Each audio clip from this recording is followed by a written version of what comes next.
Coming up on this Wednesday edition of Newsline at noon, an explosion at a coal mine in western Turkey kills more than 116 miners and traps hundreds more underground. The strong domestic currency pushes Korea's export prices in April down to their lowest levels in more than 6 years, hurting exporters who have led the country's economic recovery. Plus, the two Koreas step up their hostile verbal attacks against each other, heralding a prolonged period of tension on the peninsula. These stories and more on Newsline at noon.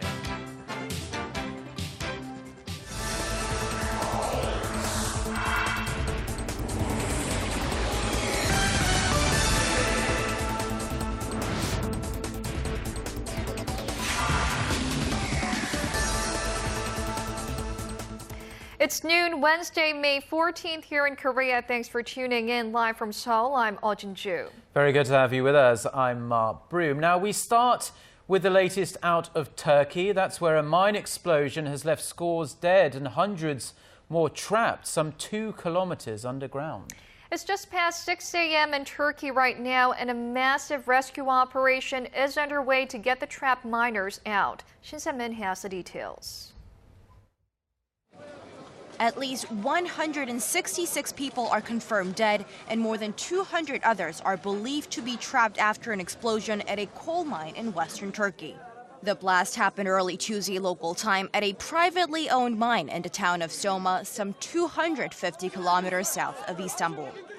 Local officials believe the collapse came after a distribution unit exploded during a shift change, which they explained for the confusion about the number unaccounted for.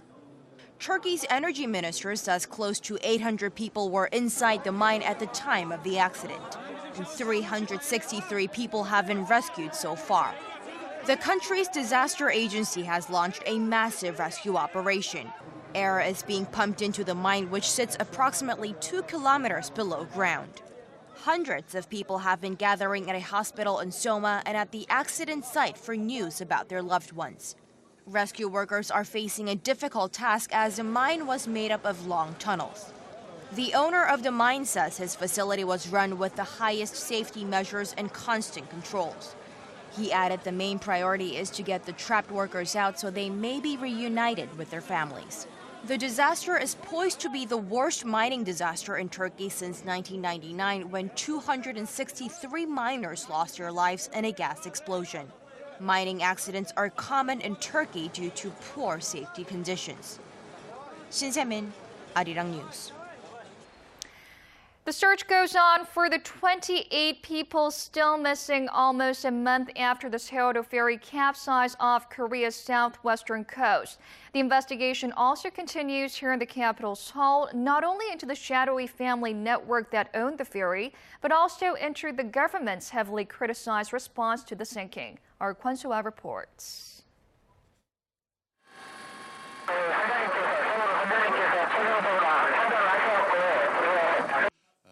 There was a mistake with the numbers.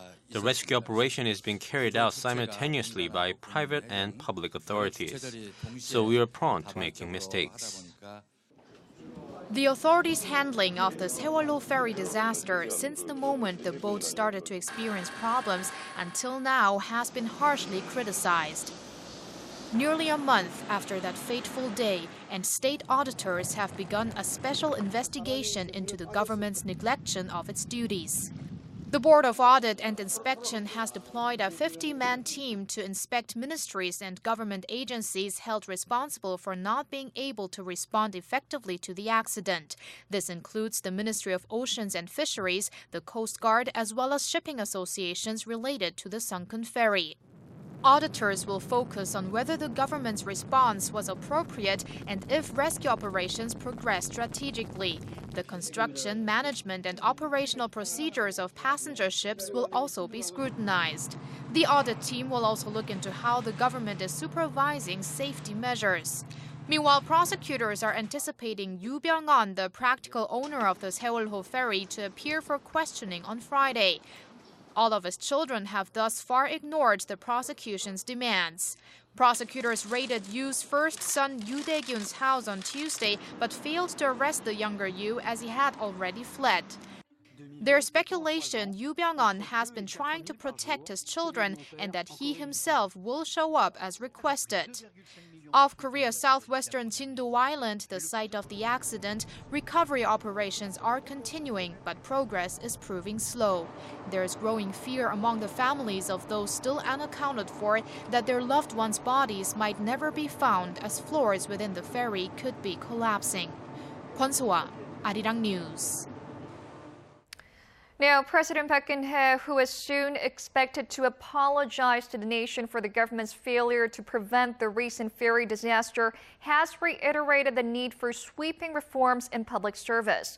Speaking at the National Academy of Sciences on Wednesday, President Park said materialism and opportunism-centered ways of thinking and abnormal practices are threatening national unity and trust. The president then vowed to revamp the public sector so that every member of society does his or her best and acts responsibly in what they do. Now, threats and insults are flying back and forth between the two Koreas. North Korea threatened to wipe out the South Korean government Tuesday, a day after a South Korean official said the North must disappear soon. Hwang Sang-hee shows us where inter-Korean relations might be headed. The recent spate of verbal attacks between the two Koreas is eroding hopes of an improvement in inter-Korean ties. The latest barb was North Korea's threat to wipe out the South Korean government. So what sparked such fury? It was South Korean Defense Ministry spokesperson Kim Min-seok's unusually blunt remark on Monday. Can North Korea even be regarded as a country? Is there human rights? Is there freedom? It continues to make false claims that are historically retrograde as a country that cannot exist and should disappear soon. North Korea's powerful National Defense Commission said Tuesday the comments mirrored South Korea's ambitions for reunification based on the South absorbing the North. It said the North Korean people are demanding an all-out attack on Seoul and vowed to wipe out President Park Geun-hye and her military officials entirely with merciless force. The two Koreas had agreed earlier this year to end all cross-border slandering. That promise was broken by Pyongyang about a month later, after the South Korean leader gave a reunification speech in Dresden, Germany, and laid out her vision for a reunified Korea. Since then, the North has been hurling sexist remarks at President Park, calling her names like an old prostitute. Seoul's Unification Ministry on Wednesday urged Pyongyang for an immediate end to such derogatory attacks. Experts say the intensifying war of words will lead to a prolonged confrontation between the two Koreas. With no progress in resolving the North Korean nuclear issue and the two Koreas constantly exchanging negative words, inter-Korean relations will be on thin ice for the time being. But they say the possibility of the verbal battle leading to a North Korean provocation, like a fourth nuclear test, remains slim for now. Hwang Sang-hee, Arirang News. Now, the mayor of the Japanese city of Osaka, who caused an uproar last year by claiming Japan's use of wartime sex slaves was necessary, is once again drawing criticism by saying there was nothing wrong with those comments. During a press conference on Tuesday, Toru Hashimoto said his remarks had helped the Japanese public better understand the comfort women system. More than 200,000 women, mostly Korean, were forced to serve the Japanese military and army brothels during the early 20th century. And moving on to some economic news, about a week has passed since the Korean won started trading at the 1,020 level against the U.S. dollar. Now, the hardest hit by this strengthening domestic currency are Korean exporters. Our Na-hyun Kyung reports. Korea's export price index for April fell to its lowest since January 2008. The Bank of Korea says the index stood at 88.3, down 2.5% from the previous month. That means Korean companies are making less profit when they're exporting the same amount of products due to the strengthening local currency. 340 companies recently surveyed by the Korea International Trade Association say they can make reasonable profits when the won trades against the greenback at 1,073 won on average. The break-even rate for them was at 1,045 won, and the fact that Korea's currency has been trading at 1,021 level for the past week is not helping their profit margins. Trade Minister Yoon Sang-jik convened a meeting on Wednesday and promised the government support in monitoring and managing the exchange rate. At the same time, he called on small and mid-sized companies to be on the lookout for exchange risks themselves. The minister also suggested taking this as an opportune time to reduce costs and tap into new markets, but some observers say even if that was possible, it would take a long time to achieve those goals. The Korea Trade Investment Promotion Agency says trade conditions will be better in the latter half of the year, but not because of a weak Korean won, but because Korea's exports to China will likely improve. 나현경, Arirang News. Korea's labor market continues to show signs of steady improvement. The number of people who found jobs last month jumped by almost 600,000, although the effects of the Seoul ferry tragedy promised to slow any momentum in this month's figures.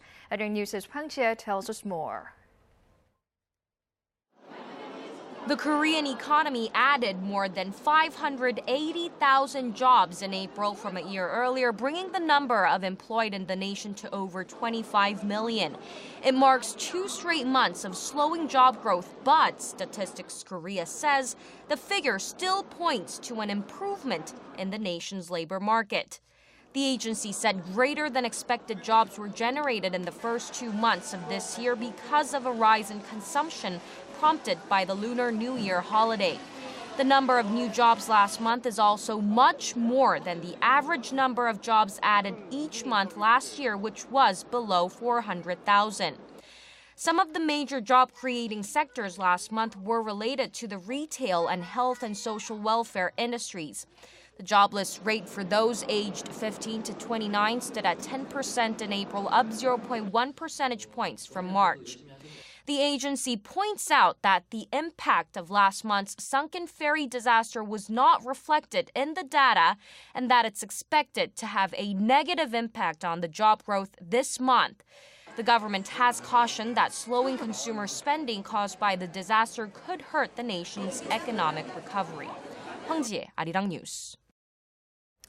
The business performance of Korea's top 500 companies worsened last year. Local market researcher CEO Score said Wednesday the sales of the companies rose by an average of 1.6% in 2013, down from a 7% increase in 2012.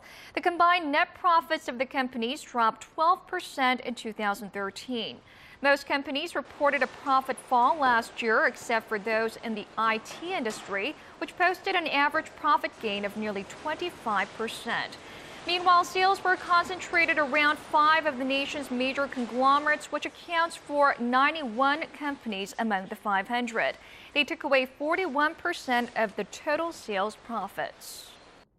The hospitalization of Samsung Electronics chief Lee Gun-hee has had a noticeable impact on the equity values of listed Samsung Group affiliates, but maybe not in the way you think. Financial watchers say the total Samsung equities owned by the 72-year-old chairman have gone up some $450 million since Lee fell ill last weekend to nearly $11 billion. Samsung Electronics equities owned by Lee's wife and his son, Lee Jae-yong, who is vice chairman of the electronics giant, have increased by over $120 million. Analysts attribute the increases to expectations Samsung's share dividends may increase to stabilize the company, if there is a shift in its leadership. Now, this Thursday and Friday, people running in the June 4th local elections here in Korea will make their candidacies official by registering at the National Election Commission.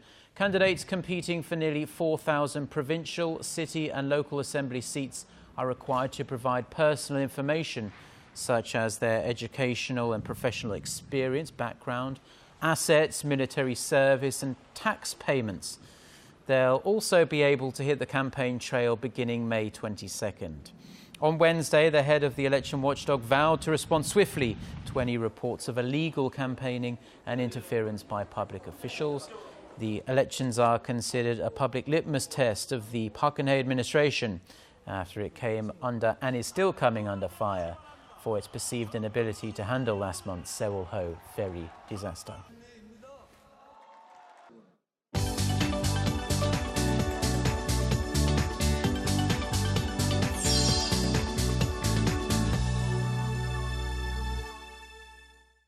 Time now for a look through some of the international headlines we're following at this hour. For that, we connect to our Eunice Kim standing by at the news centre.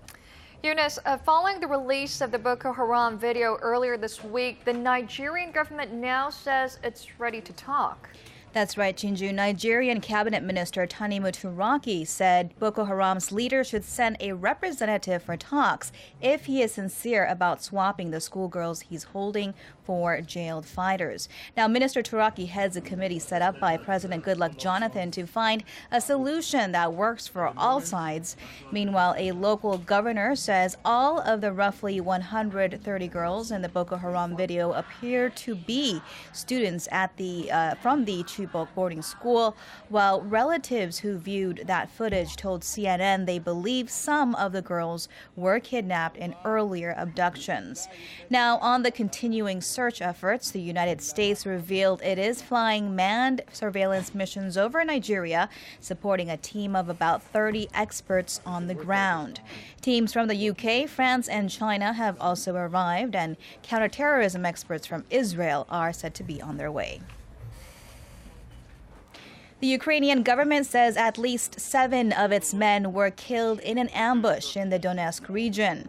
The defense ministry says an armored personnel carrier carrying the soldiers was hit by a rocket-propelled grenade near Kramatorsk, and a firefight ensued with some 30 armed rebels afterwards. Kramatorsk falls in the region declared independent by separatists following Sunday's referendum. Meanwhile, in nearby Luhansk, separatists said their leader, self-declared Governor Valery Bolotov, was shot but was not in critical condition. Also on Tuesday, Germany's Foreign Minister Frank-Walter Steinmeier was in Kiev to help launch talks between the Ukrainian government and separatists to skepticism from local officials. And tensions show no sign of abating in the verbal battle over the South China Sea between Vietnam, China, and now the U.S. Local media in Hanoi report anti-Beijing sentiments as well as protests in Vietnam is spreading after last week's conflict near the Paracel Islands when a giant Chinese oil rig was placed in disputed territory. Chinese businesses in Vietnam have been attacked by angry mobs, and some Korean businesses in Ho Chi Minh City are also reported to have been damaged. Meanwhile, China's foreign ministry said U.S. Secretary of State John Kerry should look objectively and fairly at the South China Sea dispute and, quote, act and speak cautiously. This one day after Kerry called China's latest move provocative and called for the creation of a maritime code of conduct. Russian President Vladimir Putin will head to China next Tuesday in a 2-day official visit that will include a meeting with his Chinese counterpart, Xi Jinping. Russian ambassador to China Andrei Denisov said Putin's agenda is intensive as the two heads of states will discuss a broad range of issues, including those in the spheres of political, economic, and international affairs. The Kremlin also said Tuesday the visit is expected to seal a landmark gas agreement between the two states as part of a, quote, new stage of partnership and strategic cooperation. Russia and China are also expected to hold joint naval exercises in the East China Sea this month. And finally, Baghdad was rocked by a series of car bombings on Tuesday, killing at least 23 people. The attacks happened in the mostly Shiite areas of Iraq's capital city as Shiites were celebrating the birthday of Imam Ali. The strikes happened in residential neighborhoods, streets, and an outdoor market. Nearly 8,900 people were killed in Iraq last year, according to United Nations figures, the highest since the peak of sectarian violence in 2007 and 2008.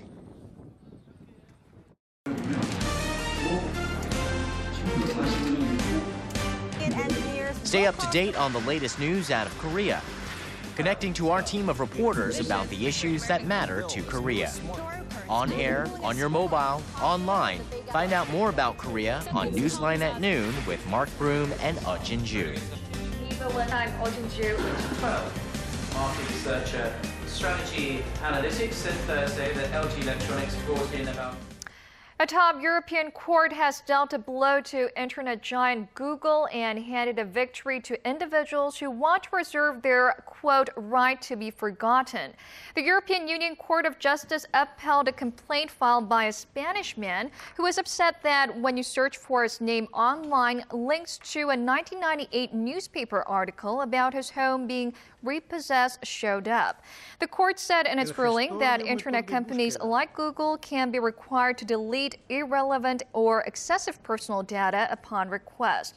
It represents a win for privacy advocates. Google, in response, called the decision disappointing and that it contradicts the court's advice last year when it said deleting sensitive information goes against freedom of expression.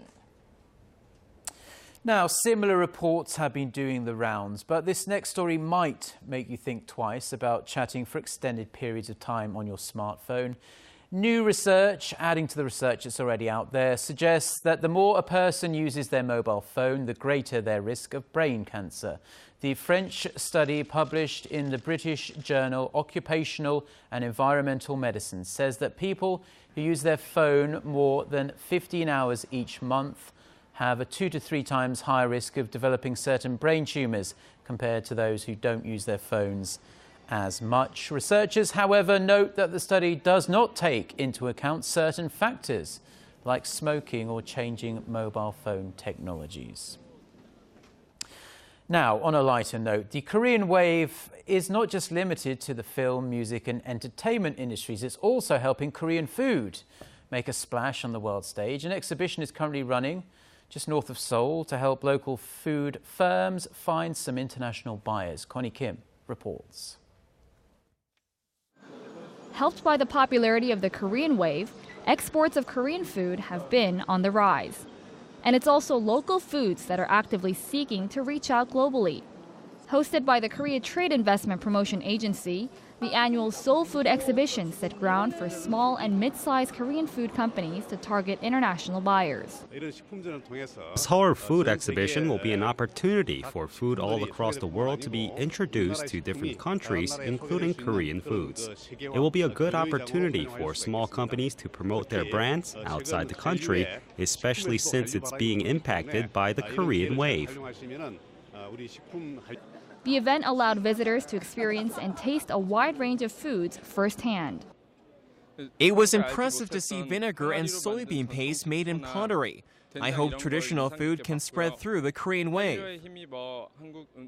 This year, a variety of dry food products such as dehydrated seaweed, fruits, and powder makgeolli or rice liquor won over visitors for its convenience and long shelf life. For example, these small dried pieces of kimchi can instantly create kimchi stew when dropped in boiling water.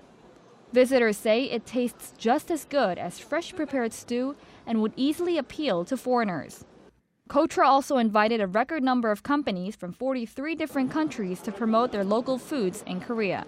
For the first time when we are here, we know that the Korean people eat healthy, and that's why we are here, because our products are 100% natural. The company says the exhibition has laid a stepping stone for it to also establish a presence in the local market and introduce its crafted wines and organic jams to trend-sensitive Koreans. With the aim to promote local food, small and mid-sized food companies in and out of Korea plan to target a larger customer base through the exhibition, which runs until Friday at Kintex north of Seoul. Connie Kim, Arirang News.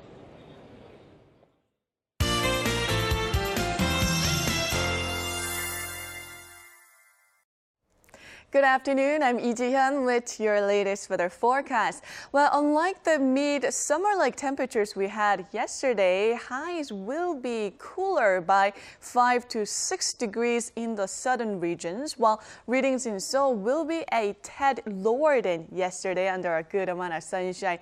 But even if it's somewhat cooler than yesterday, it should still feel like early summer today.